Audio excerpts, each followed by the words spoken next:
All right, well, let's get started then. Welcome. My name is Jackie Stein. I work in the Office of Research, and the Office of Research is pleased to contribute funding to support research at the graduate level. We'll be talking about that more as we get into the presentation. I'm the Director of Research Development, which means I direct a unit of 4 people whose role is to help faculty be more competitive in applying for research opportunities, funding opportunities. And that's true across disciplines. So whether someone is an engineer or an artist, folks in my office would provide support. And your, I'm not sure, your faculty sponsor for PFF, Dr. Lee Yusuf, has invited me to come and talk with you and share some of the things that I share in workshops for faculty, and the hopes of getting you all started a little bit early. So here we go. Here are some of the things I'm going to be talking about today. First, why would you even consider, you've got plenty on your plate already as a graduate student, why would you consider applying for funding on top of everything else? Let's say you decide you want to do that. Where would you even look for it? How could you get more information on a funding opportunity you see that might interest you? How do you make sure that funding opportunity, now that you're really interested, is actually a good fit for you? Because there's a lot of work involved with applying for funding, and it doesn't make sense to put your energy into something that isn't likely to be funded, right? So we'll have a hands-on exercise that goes along with that section. Getting organized to actually write a grant proposal, and writing a proposal is very different from writing a journal article, so recognizing some of those differences. And that's what I mean by considerations for writing. And then finally, I hate to say it because it's not a very upbeat thing to include, but I've got to talk about handling rejection, because the odds are against you. These are competitive, and there are things that you can do if your first application isn't accepted that will increase your chances of getting your second try funded. So we'll want to make sure that we talk about those. So why even try to do this? Well, for starters, it will give you money, right? Money to complete a research project, or it might give you access to a very unique opportunity, something that other people in your field would just die to have on their CV. So absolutely, that's the first consideration. But the next thing to think about is, as a graduate student, competing for graduate level funding, you're in a unique opportunity. The pool of your competitors will never again be this small. When you are out in the real world, and there are some funding for junior faculty members, junior investigators, but aside from that, you're going to be applying for money and competing with the same people who wrote your textbook. So right now is a great time to build a success record.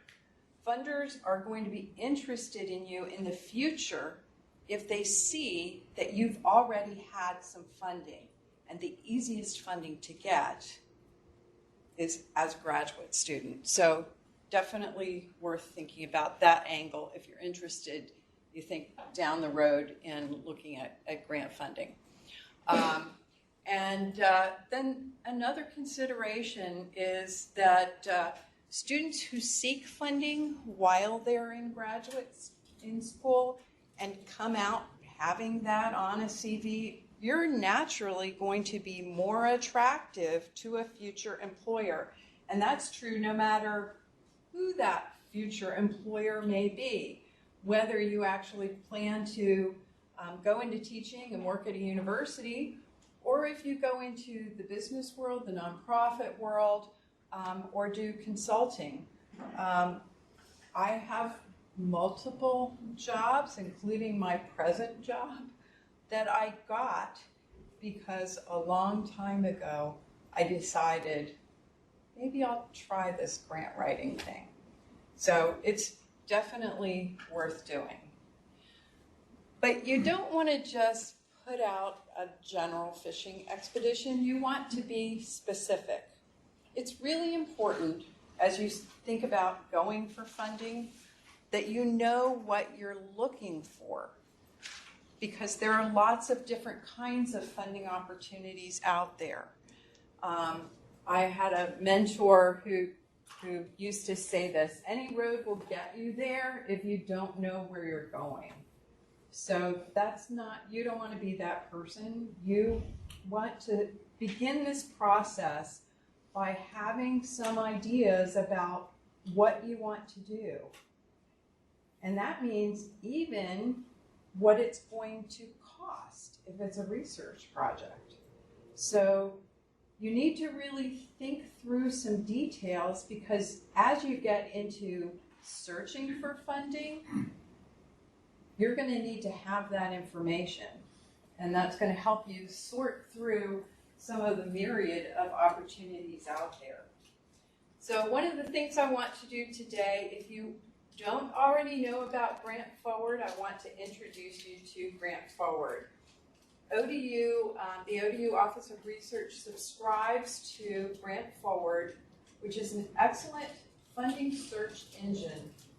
And as a student, as a faculty member, as a staff person, anybody who has an odu.edu email address can sign up and use this for free. You can actually use Grant Forward from a campus computer without logging in, but there are some really good reasons to set up an account and log in. So let me take a brief pause from my PowerPoint and go, if I can, to the actual website, which I thought I was going to, here we go, easily be able to do. Here we go. So I logged in. Grant Forward recognizes me and says, "Hi, Jackie," up here in the corner. And I want to just show you really quickly what you do. So you would go, if you're not signed up for Grant Forward, if you don't yet have an account, you would just go to grantforward, all one word.com. And there'll be a place where you can set up an account. Make sure you use your odu.edu email address. That's how it knows you're legit and you're not a non-paying customer from outside trying to tap into your resources. Once you are into Grant Forward, you'll see that you can very easily search for funding with quite a few different ways of limiting the results that you would pull up. So if you had a particular sponsor in mind, if for your discipline there's a particular sponsor who pretty much funds everything, you could put sponsor in. I typically leave that blank because I don't want to limit who might come up in a search. Grant Forward also has different categories. I don't use that. Deadline, you might use that. In a first search, I don't typically. Status refers to whether a grant is actually currently open or continuous. You can also click to look at closed opportunities.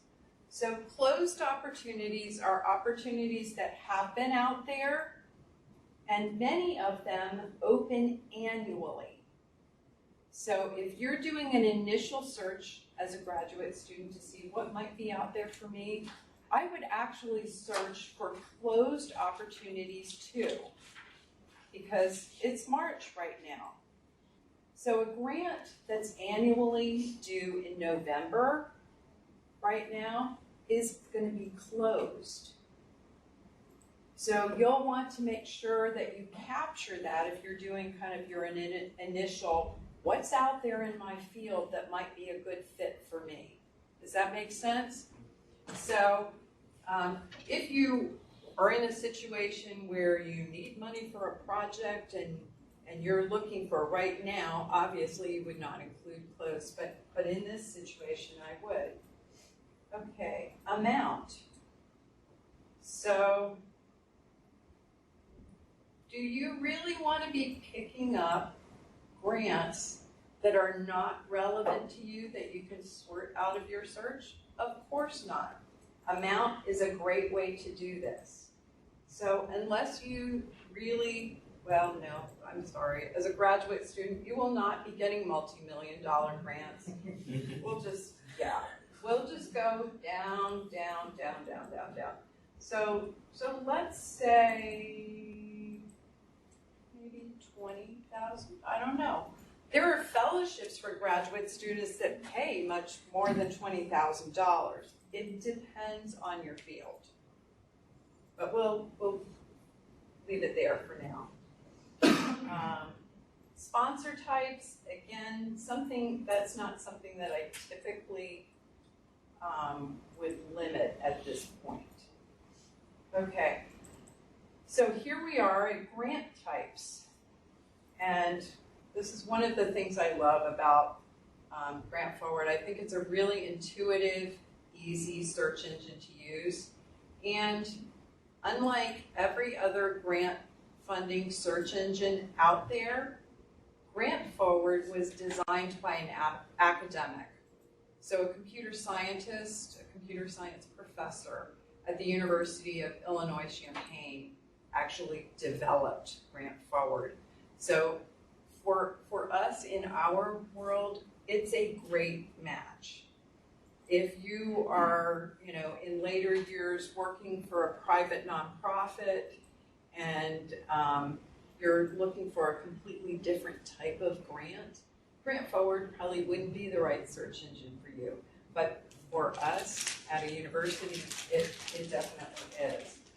And this is one of the other things that I love about it is you can just click to include something or to exclude something. So if I say, I don't want to see training, course, travel, or workshop and conference, I don't want postdocs, collaboration, this isn't an equipment grant, let's say I'm not in the arts. So I can exclude a lot of things and include things that I want to include. Should we include internships maybe? Let's see what's there maybe. Some fellowships. Okay. We also have an opportunity, and this can be helpful. You can include, if you're not a U.S. citizen, there are some grants that require U.S. citizenship. So you can include or exclude around citizenship as well. You can also include, so let's put in Virginia. We don't need to put Virginia Beach, we'll just put Virginia. No, I didn't want Virginia Beach. All right, we'll do it here. I don't know why it's trying to tell me. It's trying to get super specific, and that's not what I need here.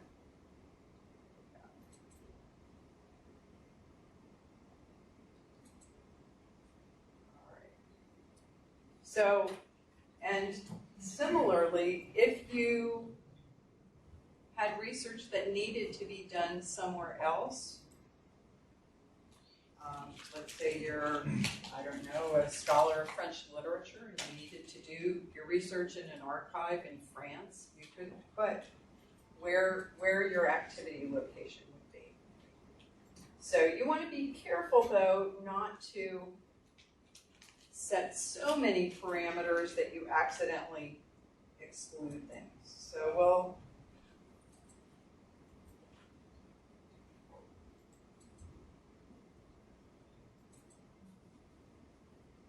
limit it to graduate school. And as you can see, because I haven't put in a particular discipline, there's a variety of different things coming up. So,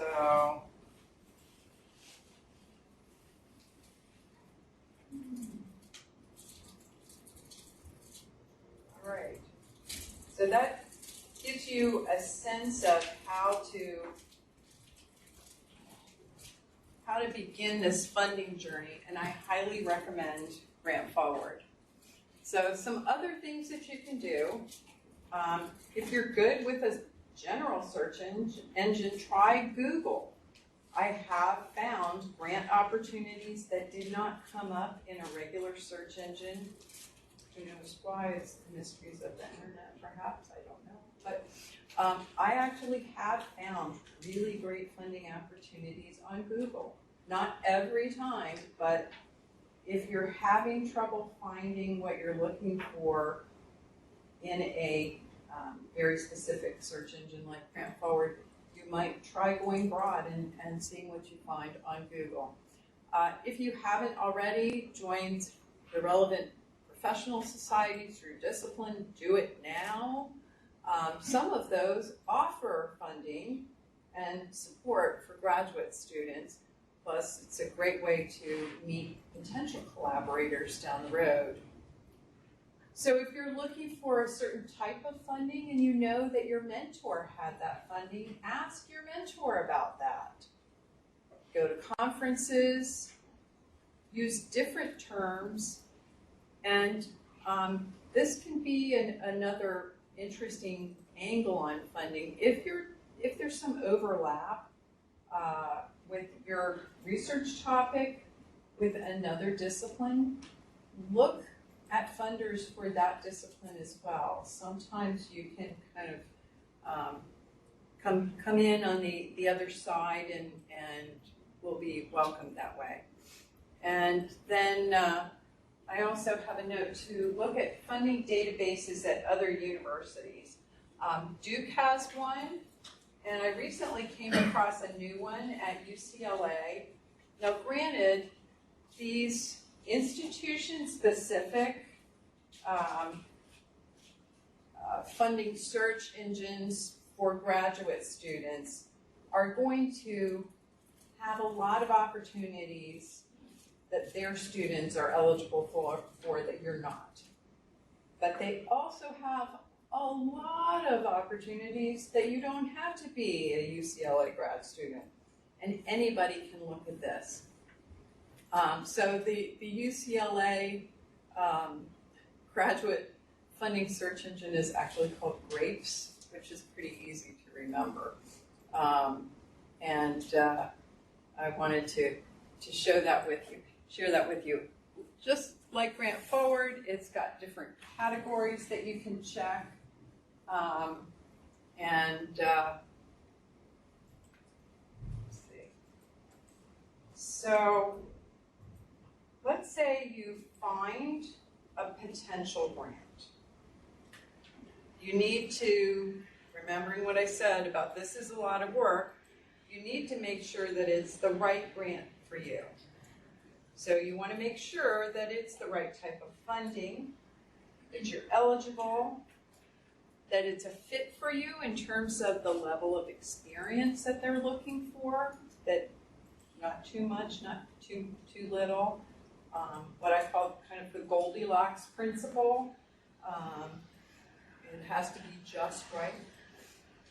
You also want to look and see if it's a foundation funder. They're very interested in mission, and they are funding with a purpose. So you want to make sure that what you're doing is a good match for what they want to be doing. What are the goals of that particular grant program? Proposal due date. Is this feasible? If you find a grant 2 weeks before the deadline, almost certainly, unless you can clear everything else out of your life, and I mean everything, you probably are just not, I just wouldn't even bother. 4 weeks is tight. 6 weeks is about right. Having more time is better. More time you have, the more other people you can get to look at your grant before you submit it, the more advice you can get on it. And sometimes, particularly for graduate students, there are letters of support and that kind of thing that are needed, and those take time to get. You might be able to drop everything in your life, write constantly, and produce a proposal, but will you be able to get that required letter from your advisor within that time period? So you have to look at all of that. Grant period. By grant period, I mean the funding period, because grants have a start date and an end date, and those have to work for you. So if you already have some other kind of, fellowship or research activity that's planned for part of that, is that allowed? Will there be time for you to do what you're committing to do in that grant? And then finally, as I mentioned, you need to think about the amount. Is it enough money for you? If it's way too much money, that should tell you fit is not there. That the scope of what they're looking for isn't a match for your project. And I'm not talking about, well, I could fluff my budget. I could spend more, because funders have a nose for that. They know, they have been funding grants for a long time, so they know what things actually cost. And fluffing will just annoy your reviewers, and that's not something that you want to do. So you need to make sure that your research interests and goals align with those of the funder. This is what I mean by fit. And the best way to find that out is to actually go to the funder's website. Most funders have a wealth of information about who they are. So go and look at their website. See how they describe their mission. They will tell you why they're there, what they want to accomplish. So, we've already talked a bit about this. Level of experience is important. You want to make sure that you're qualified, but not overqualified. So, the other thing that's immensely helpful is many times funders will have information about projects they've funded in the past. If you can access that, definitely do that, because that will tell you, are applicants like me with the kinds of projects I want to do the ones who are getting funded?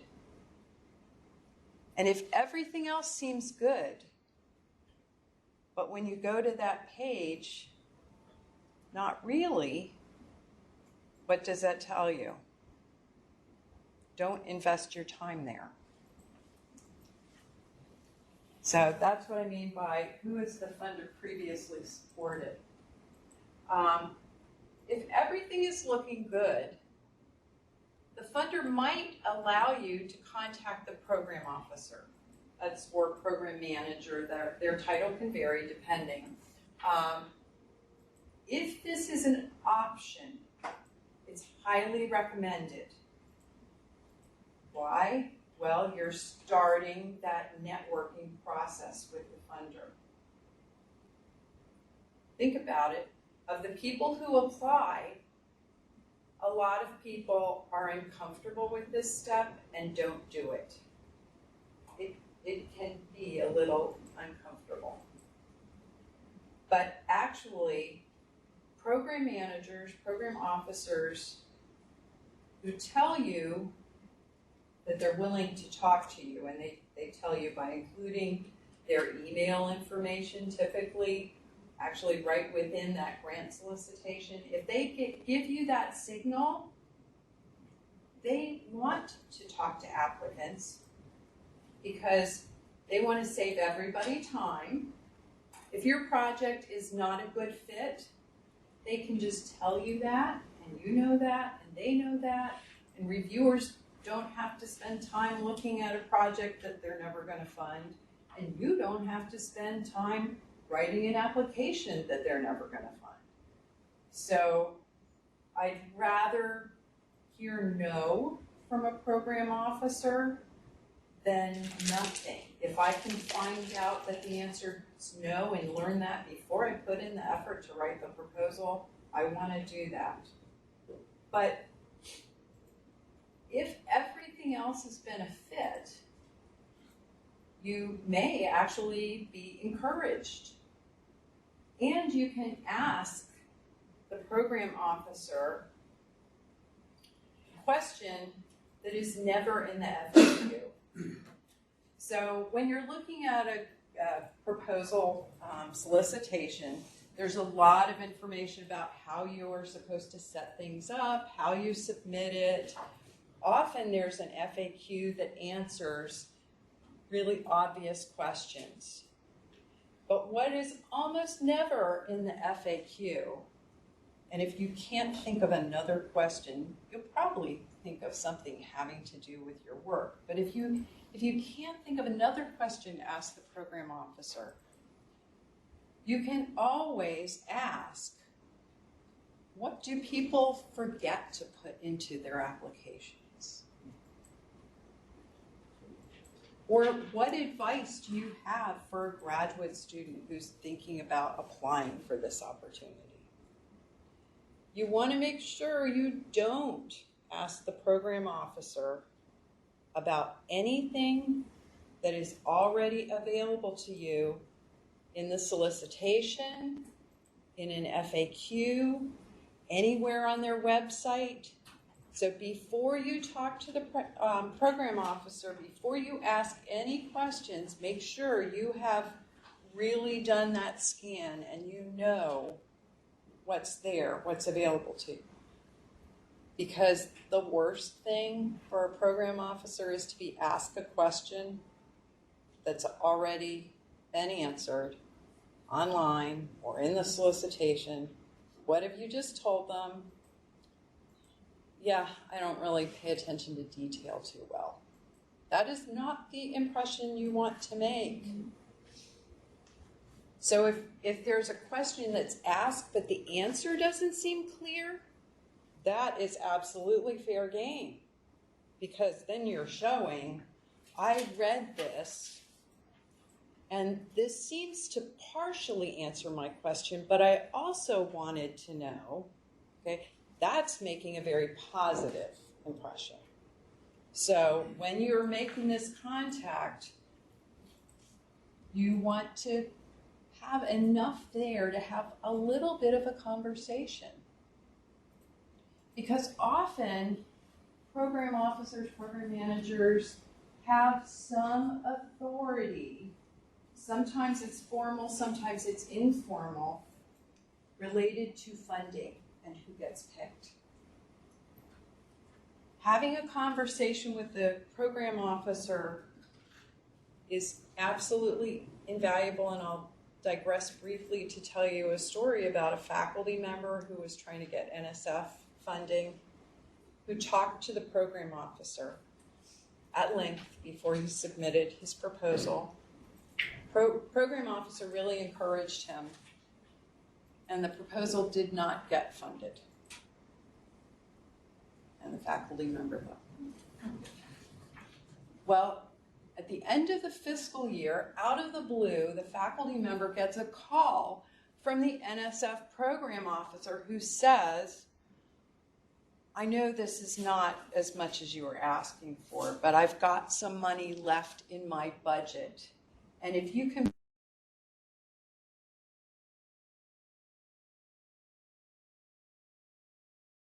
proposal, I'd like to fund you. Well, of course. So I tell that story to say the program officer can have sometimes a lot of power. And so you want to be the person who's reached out and talked to that person if you can. So you, of course, want to do that in a very respectful way. You don't want to be annoying. You don't call them by their first name until you're invited to. You want to maybe Google their name and try and find out a little bit about them if you're not sure whether they're a PhD or MD or what their background is.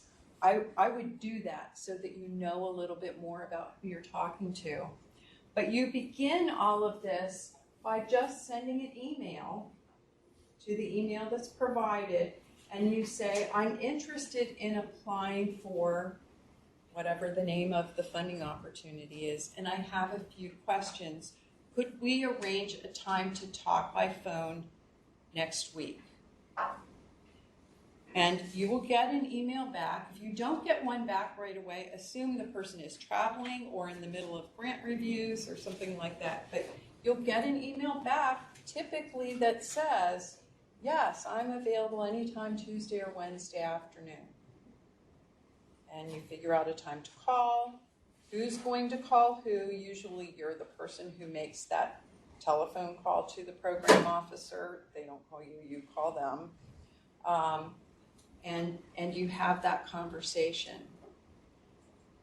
Here's something else to bear in mind. If the program officer says, well, this is a very cool project, but I'm not sure it really fits with this particular program,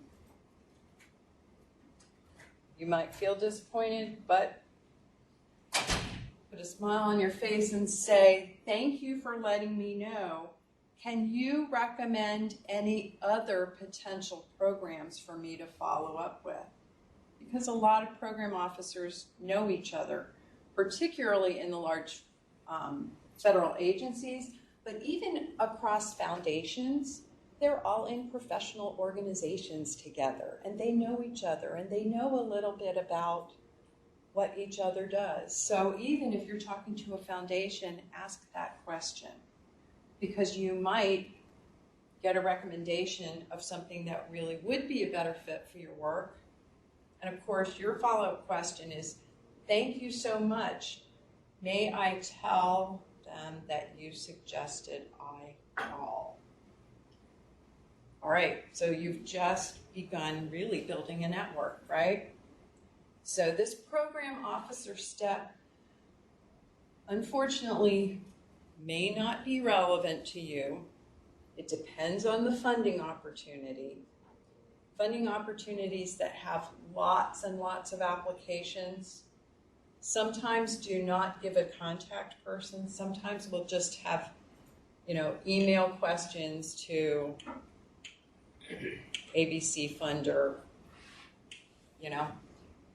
You may not have that opportunity to follow up with the program officer, but if you do, make sure you do that, because that will really help you set yourself apart.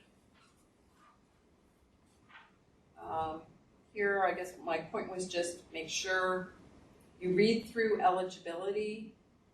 If you're applying for this particular one, for example, you have to be a citizen or permanent resident.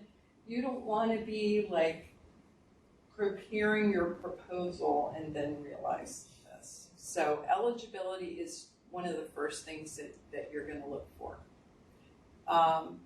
You also want to consider who will review your proposal, if that information is available, and we'll talk more about that later. Any regulations about funding. And then I wanted to show you something. Oops.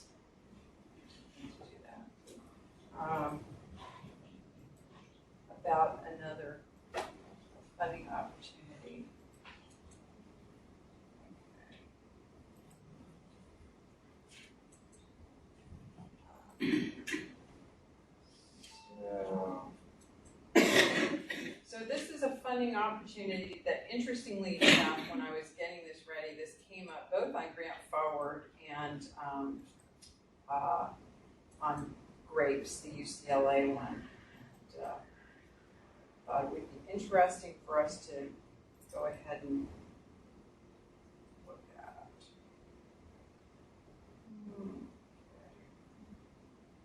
Try to go to their website. There we go. All right.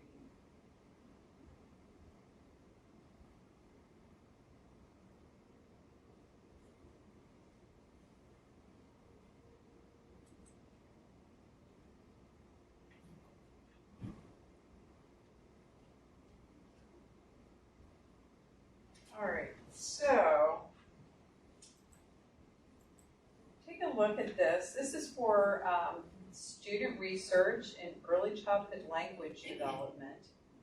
And I wanted to just point out that the eligibility includes students who are enrolled full-time in master's or doctoral degree programs in speech language pathology or speech language science in the U.S. And these are not huge, but they are pretty prestigious in this field if you can get them. So let's go and look at more detail on them. Okay. So these are set up so that the requirements are very much like NIH grants, which kind of surprised me because I thought, wow, $2,000 is not much, and they're really looking for a lot. Finally, I saw over here that they had an area on past awardees, and this told me a lot. When I looked at their past awardees, they haven't been doing this too long. It goes back to 2014. But I want you to look at where each of these previously funded awardees falls in terms of their research, their program. See any master's students in there? Not a single one, right? So they funded different numbers of people, different years, but they have yet to fund a single master's student. So this is one of those cases where, although eligibility says one thing, in reality, what do you think your chances are of getting funded at a master's level? This tells me probably 0. And if I were a master's level student looking for research money, once I saw that, I wouldn't go there. So a big part of this is narrowing it down to make sure that when you invest, because that's what writing a grant is, it's making an investment. When you invest, that it's going to pay off for you. All right. I also have an exercise for you, and hopefully everybody has these. So this is, go ahead and hopefully everyone has something to write with. We're looking at is this grant opportunity right for you? Does everybody else have copies? And this is a real grant opportunity. Unfortunately, this year's deadline is passed. In fact, these are in review currently, but it's a pretty safe bet. This will be coming around next year. This is ODU's Graduate Summer Award Program. So can everyone see that?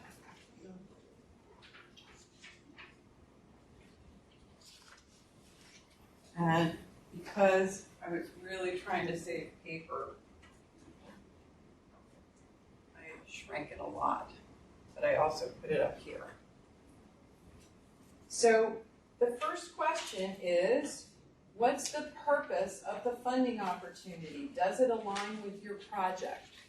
So what's the purpose of this project or this funding opportunity? Why is this being funded?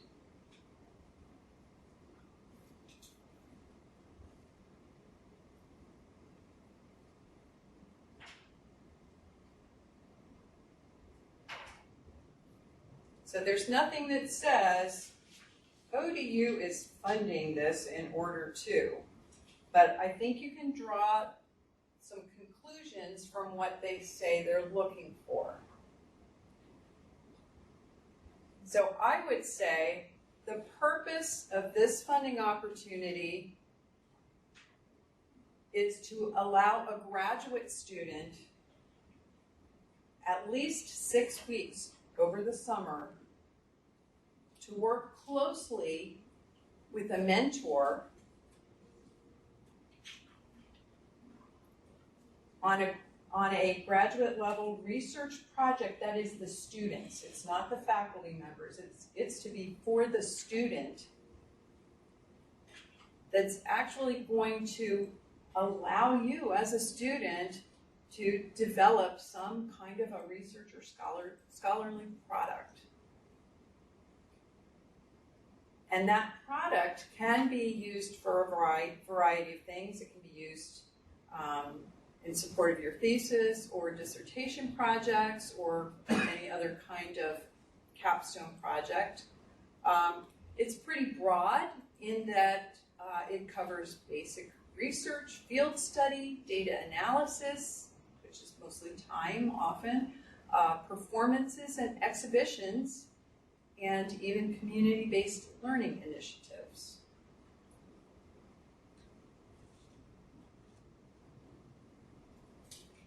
So now, are you eligible to apply? Oh, and actually, you see up here, students are expected to devote 20 hours a week toward the project. So as you're thinking about that, remember this. So who's eligible? If you're in a graduate degree or certificate program, you have to be in good academic standing, willing to commit to 20 hours a week. You can't be funded to do the same work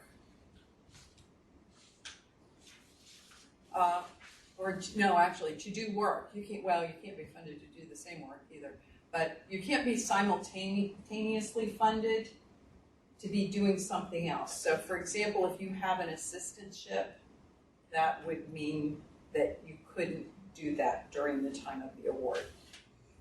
And if you're an international student, you have to be eligible for on-campus employment. And there's a link to find out more about what that entails. So what is the award? It's $3,000, but you can request an additional $300 related to conference travel, preparing an exhibition, etc. And this is actually paid to you via payroll. Any questions about eligibility? You'll notice that on my sheet here, there's a second question there. If not, can you partner with someone who is eligible? That doesn't apply at all to this funding opportunity.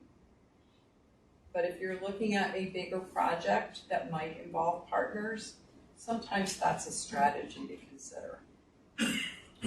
Okay, so is the deadline realistic? Let me go back to the deadline here. So the deadline was beginning of March. So at what point would you want to begin working on this, do you think? Based on things I've already said, when would you want to be working on this? January 3rd week. Yeah, probably January, ideally. Yes. And since this usually happens around the same time of year, you know to be looking for this. Lee, do you know when this opportunity is published? It's usually published in early January. Early to January. mid-January. Yeah. But sometimes by the time it gets to the students, it might be a little bit later. Okay. But we also know that it is, that the plan is to make it a recurring. Right. opportunity.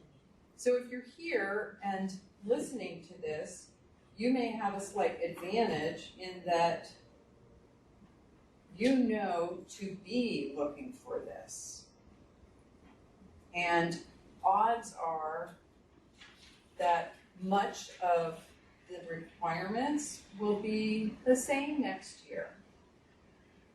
So there's nothing actually to prevent you from, during the fall semester,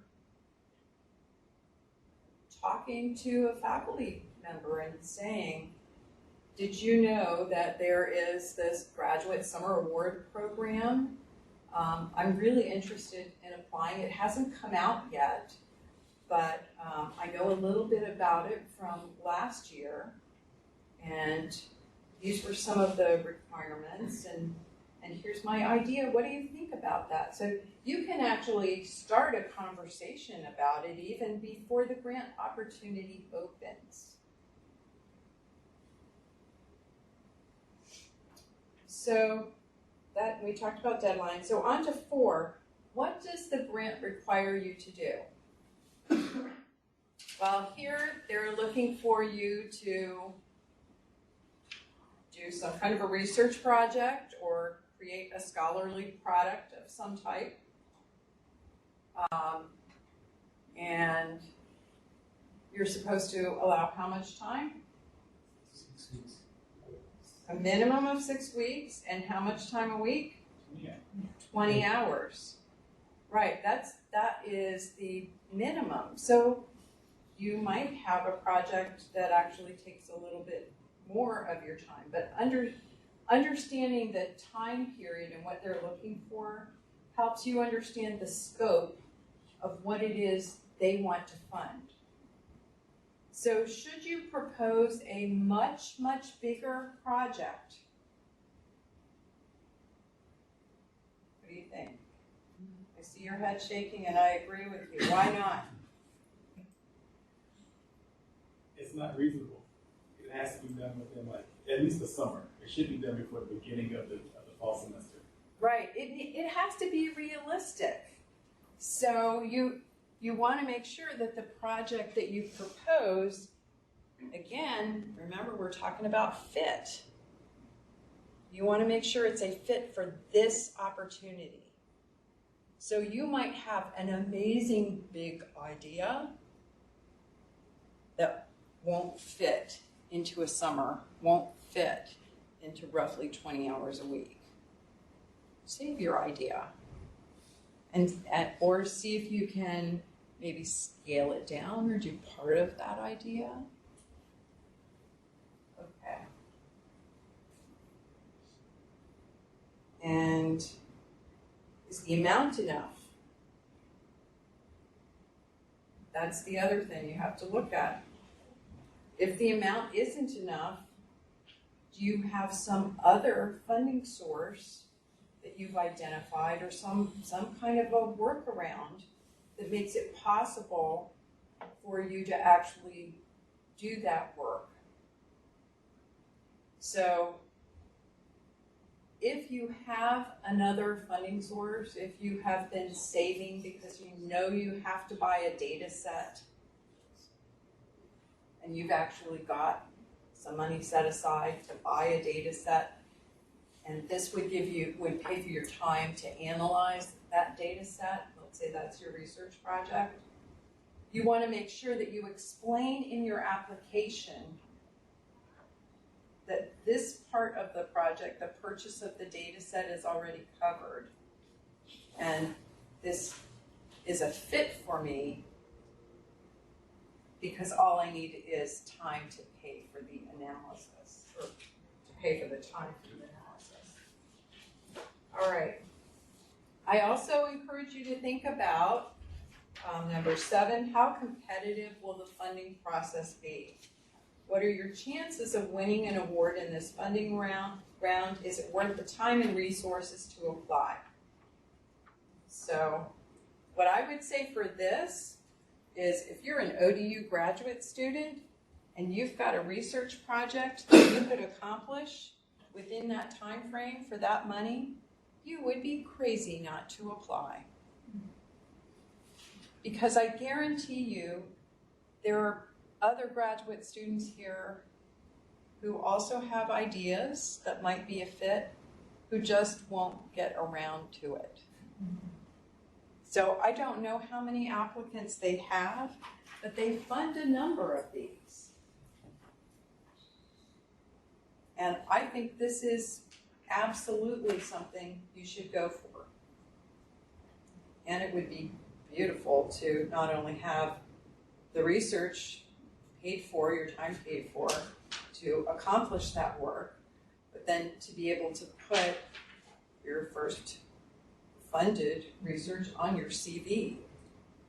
Because remember, at the beginning I mentioned that funders like to fund people who have already been funded. It sounds so unfair, but if you've already had some grant funding and you have a publication related to that grant funding, and that's all in your CV, the next time you go for a grant, the funder, that's all they have, right? They don't know you. Well, they probably know you here, but an outside funder doesn't know you. They get all of the information that they have about you comes from your CV. So if what they see is you've had a funded research project and you created valuable scholarly products, including publications related to that project, well, you've demonstrated on paper that you're somebody who can be trusted with grant money.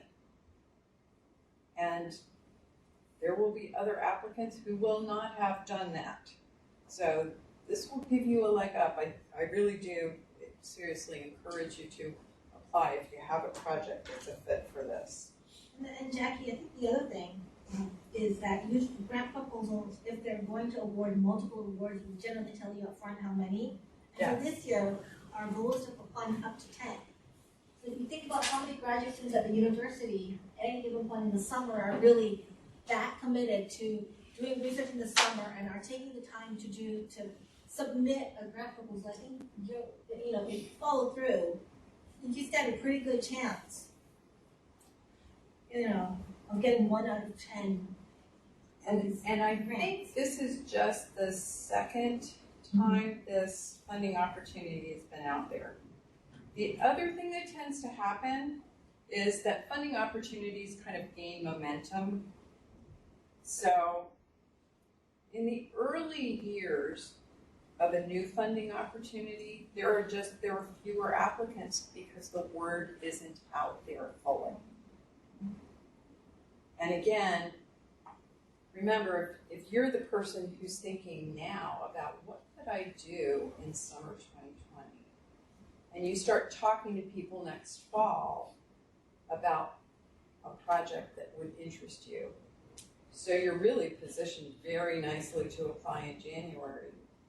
People who didn't come to this workshop or aren't listening to it don't have that advantage.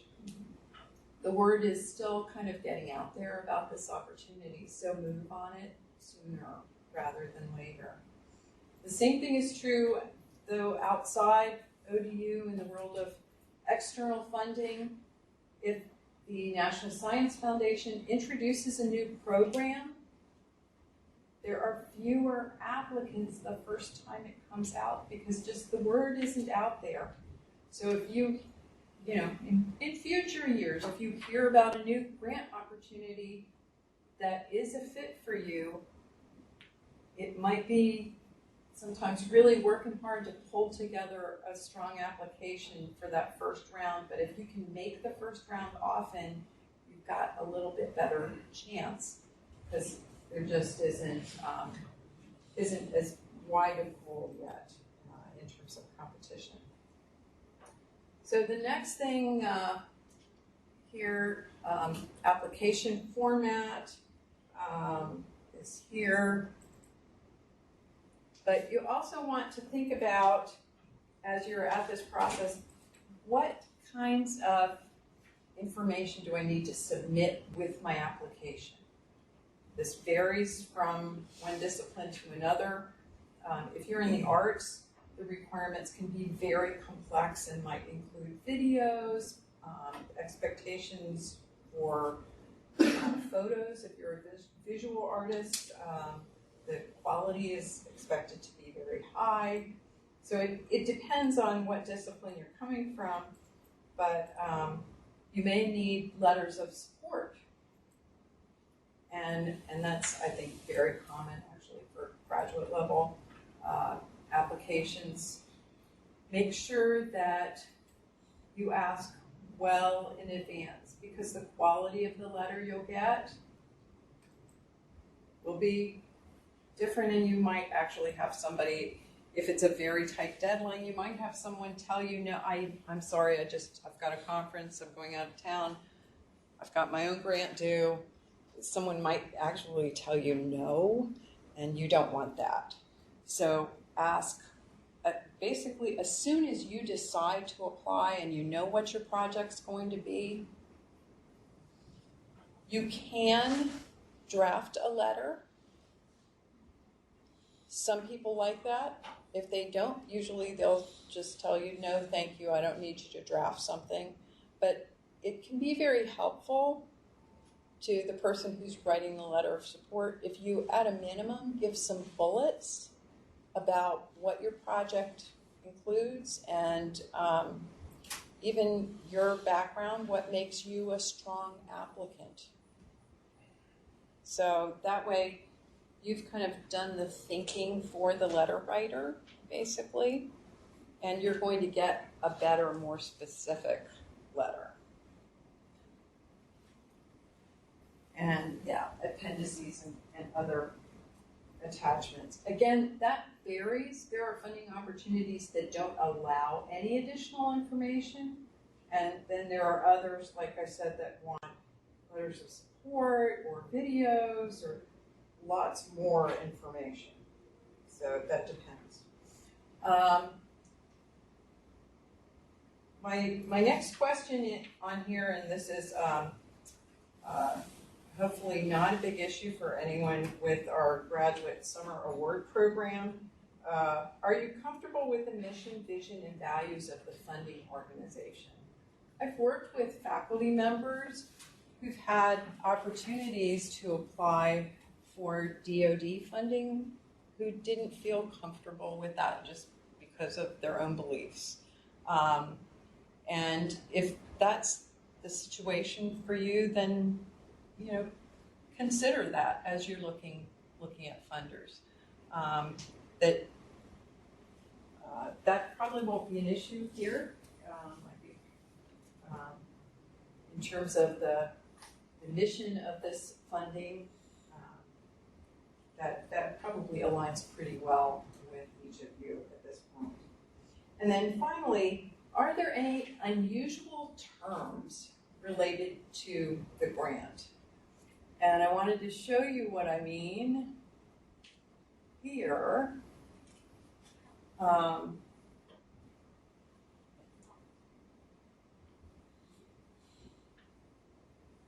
come back to that. But I wanted to show you what I mean here because it talks about a report that you have to do. In addition to whatever research project you do, you have to produce a report saying how your research project went. This is standard practice for funders. They want to know what happened in your project. And those go to Dr. Brian Porter. The other thing is that if you publish related to work done during this project, there is to be an acknowledgement that your research was supported by a graduate summer award, okay?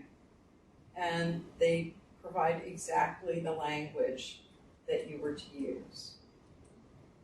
So it's good to be aware of those things because it's easy to forget if you get the funding and you get the award and you're moving on and, oh, that report. Yeah. So consider that and realize that that will be included. I did want to make a point of talking about the writing and how you are to convey your project. I mentioned earlier that grant proposals are not the same as journal articles. So in a journal article, you would never, ever want to be selling your project, right? The idea of the journal article is that you're very neutrally presenting what happened in the project. With the grant, though, this is more like, if you think back to high school English, or I guess probably freshman English too, in college, you probably at some point had to write a persuasion paper where the goal of the paper was to convince the reader of something. This is a persuasive paper. What you're trying to persuade them about is the merit of your work that's proposed, but you need to not be hesitant to take that tone because you really are trying to convince the funder that your project is worthy. So you want to think about it from the perspective of the contributions that it could make, right? I circled this because this is something that people will see in lots of different solicitations from, say, foundation funders, where the people who will be reviewing are not specialists or experts in the type of research that's being reviewed. It's here because your research comes from all over ODU. And there might be somebody on the review panel who speaks your language, who knows the terminology that's unique to your discipline. There might be, but there might not be anyone on the review committee who speaks your language. So you've got to translate. You cannot write this proposal like it's for someone in your department. You need to go, in fact, I recommend that you talk to a reasonably bright friend and say, would you read my proposal and see if you know what I'm talking about? It becomes very hard for us when we're entrenched in our discipline and this is what we're reading and this is what we're talking about in class and with other students and faculty and we just use that language naturally. We don't even think about it. And it's full of terminology that the rest of the world can't relate to and does not understand. But we don't even know that because we're in our little discipline bubble, right? So for this application, and in the future, if you're applying for anything where you see something like that too, that the reviewers will be a general audience, do yourself a favor, because we're not good at it. I came from psychology, and if I kind of get nerdy in my own field and I start talking about it happens to me still.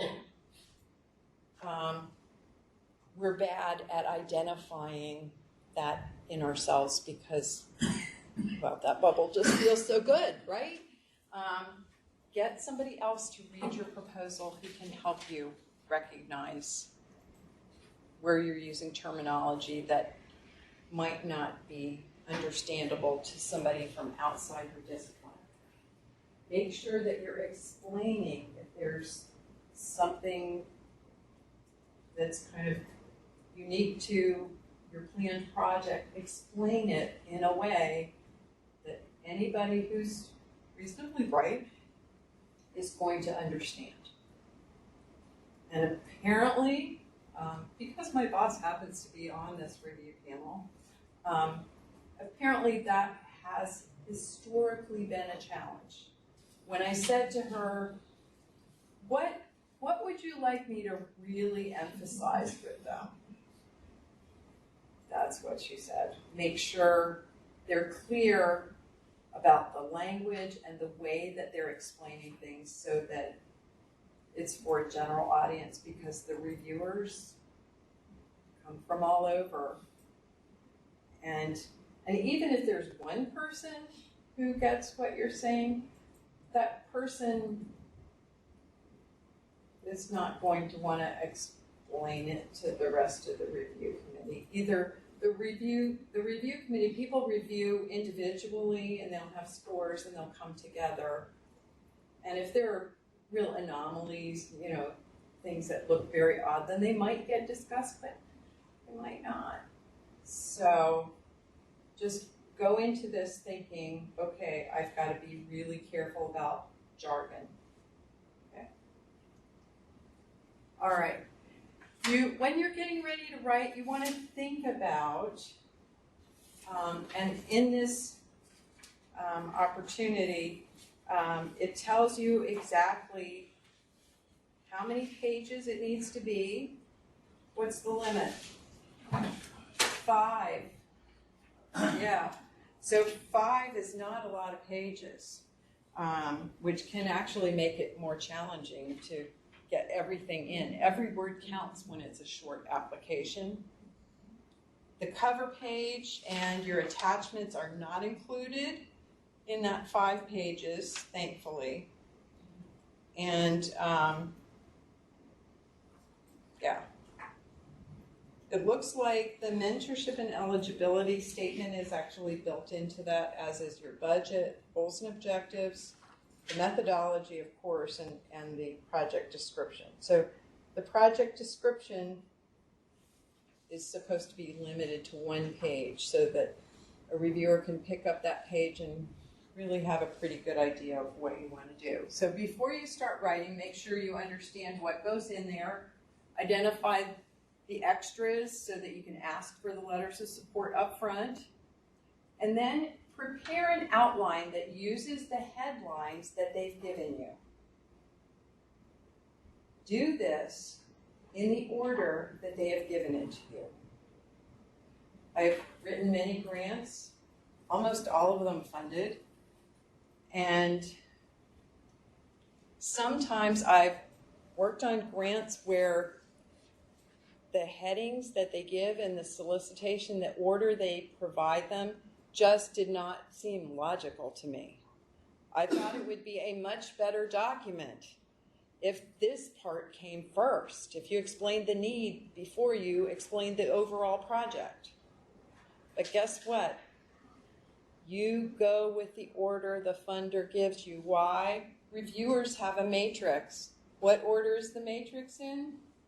The order given in the solicitation. You never want to make your reviewer have to work harder than they already are, okay? Reviewers have lots of grants to read. They are reading grants on top of their regular job.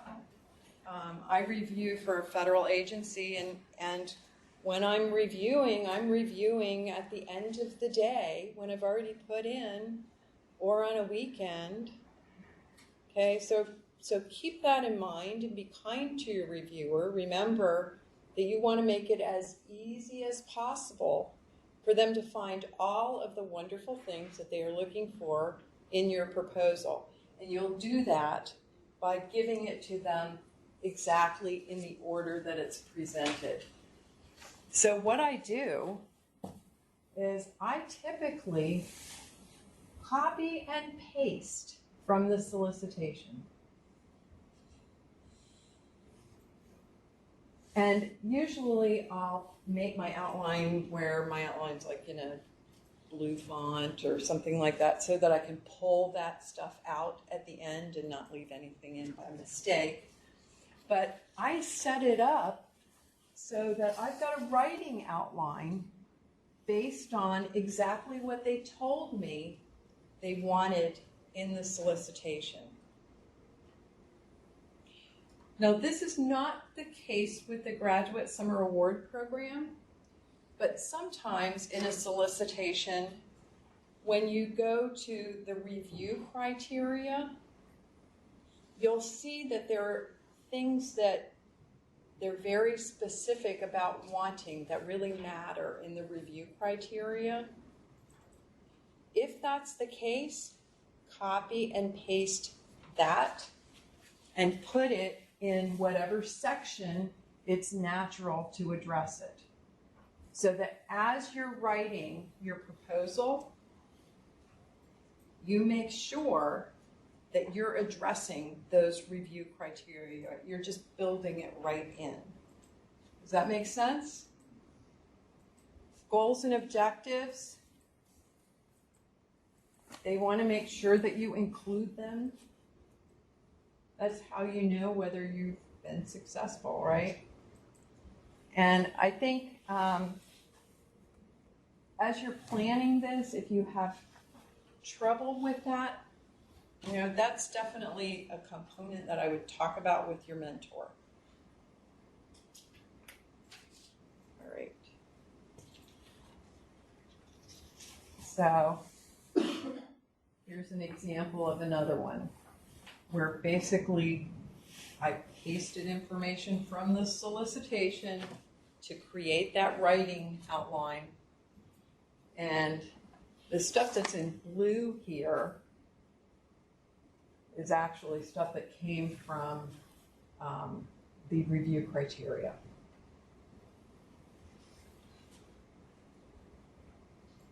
Things that they said they were interested in the review criteria. A few other things to keep in mind. It can be easiest to write the abstract or project summary last. You want to make sure that you've figured out your methodology, your goals and objectives, how you're actually going to do this project, and then summarize. And think about what a summary is. If you start with it, you don't really fully know what you're summarizing yet. So it can be tempting. I've worked with a lot of faculty who say, I just want to do that first because it's short and I'll get it out of the way. But you can't really adequately summarize till you've done the rest of the proposal. So when people do that first, inevitably they come back and rewrite it at the end. So just save it to the end. Use the section headers, check criteria, make sure you fully address everything. Remember the reviewer, that reviewer has a matrix and they are looking for everything in your proposal that the solicitation guidelines say should be in there. So don't just kind of leave something out if you're not sure how to address it. Talk about it with your mentor because you'll be dinged if it's not there. Write to your audience. That's where I was talking about. Remember, is this a panel of experts? If you're submitting a proposal to the NSF and it's within your discipline and you know the reviewers are experts in your field, well, come on out. Live in your bubble. Write with jargon. But if it's a general audience, write to them. And then see if you can find somebody else to read your grant proposal.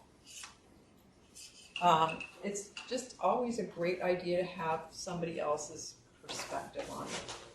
And that's true for people who've been writing proposals for years. and true for people who are just starting. All right. So make sure you have time. When it says don't submit subpar applications, sometimes people work on something and they know it's not a great grant, but they feel like, well, I should at least submit it. I advise you not to do that because, unfortunately, reviewers do not remember, well, I mean, I remember the great proposals, but the ones I really remember are the bad ones, the really bad ones. So you don't want to be that person that, you know, when you resubmit the following year, the reviewers say, oh, another one from her, right? You don't want to be that person. Try to learn as much as you can. Come to workshops. We've got our workshops are videoed and on our website. So you can, good for you for coming here, but if you want to see what some of the other workshops that we've done are, they're available for you free. You can watch them online. Try to find out as much as you can about funding agencies. If you go to conferences in your field, often program officers attend those too. See if you can meet them while you're a student. Why not? Make sure that you know the review criteria. I think I've said that. And don't give up. So, deadlines are stressful. Plan ahead.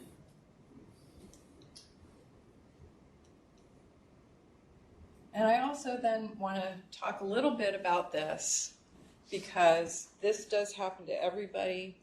It's even happened to me. And it can be crushing.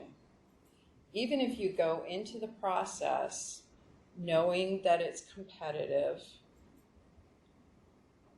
knowing that, you know, maybe you don't have that great a chance, but you work hard on a proposal, you turn it in, and if it doesn't get funded, that is tough. Nobody likes rejection. And so what I encourage you to do is, if you hear that a proposal is not accepted, do nothing initially. Give yourself like a week to just kind of, okay, it didn't get funded. Then revisit it. Sometimes you'll have feedback from reviewers. This can be immensely helpful. And remember that the reviewer feedback is from their perspective, and their perspective is the one that counts. So if your reviewer feedback says, I really didn't understand what he meant in the methodology when he said he planned to do X, Y, and Z. And you think, what? I explained that. I laid that right out. Perhaps you did, but your reviewer feedback was that it wasn't in a way that the reviewer could understand. So that's a unique perspective you don't have access to when you're writing the grant.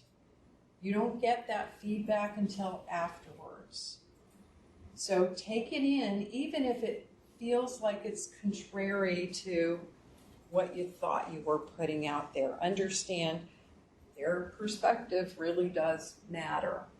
The other thing that you can often do, and you won't always get reviewer feedback, but you can often talk to the program officer, and the program officer or manager will have been there at the grant review and will have notes and will often talk with you about grants and what, you know, why yours didn't get funded and maybe someone else's did.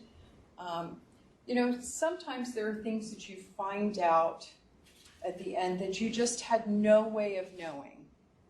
I helped someone apply for a grant with a foundation where there was very little information available ahead of time. We couldn't talk to the program manager, and we just couldn't get much information.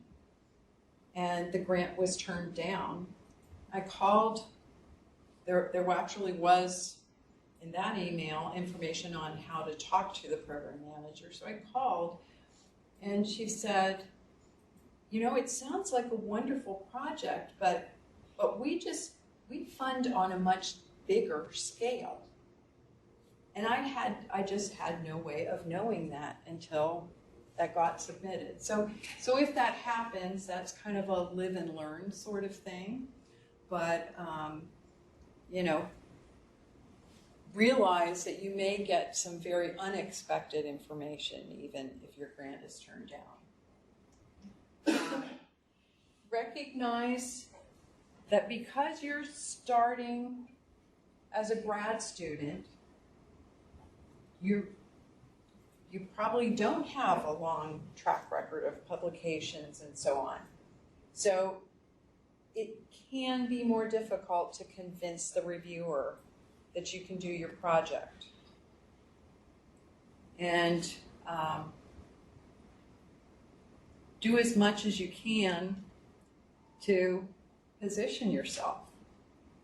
So some of these things are things that you would do going forward, might not be applicable yet. But going forward from here, recognize that this all ties together. Those peer-reviewed publications are important because those are your credentials when you're applying for grants that show my peers recognize my expertise in this area.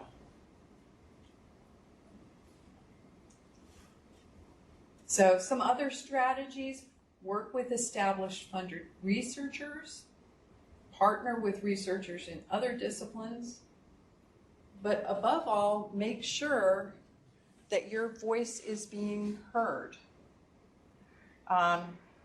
Some disciplines have very active Twitter and Instagram communities. If you haven't checked that out, that's something you should do. There are all kinds of ways to connect and network, and getting grants, networking can definitely be part of that. So you all have been very patient in listening to me for an hour and a half. I hope it's been helpful. And I'm guessing there might be some questions. So let me just kind of open it up. And I don't know if there's a way for people online to do questions, but I'll take them.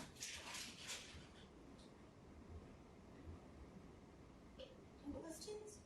Where you said the videos of the past workshops are online? They are. I'll go to our website and I'll show you exactly where those are.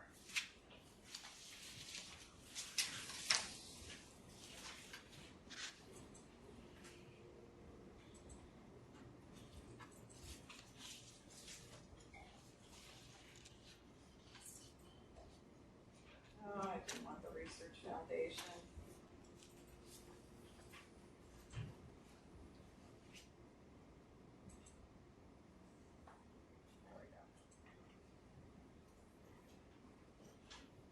So if you go to the Office of Research in our website, you would find us right here under Research and Entrepreneurship. When you scroll down, you'll see an area called Research Resources. And if you click there, there's a link to Grant Forward that I mentioned. Oh, and actually that reminds me of something I wanted to say about Grant Forward that I did not mention earlier. But the workshops are here, and you can see we actually have workshops from previous years as well.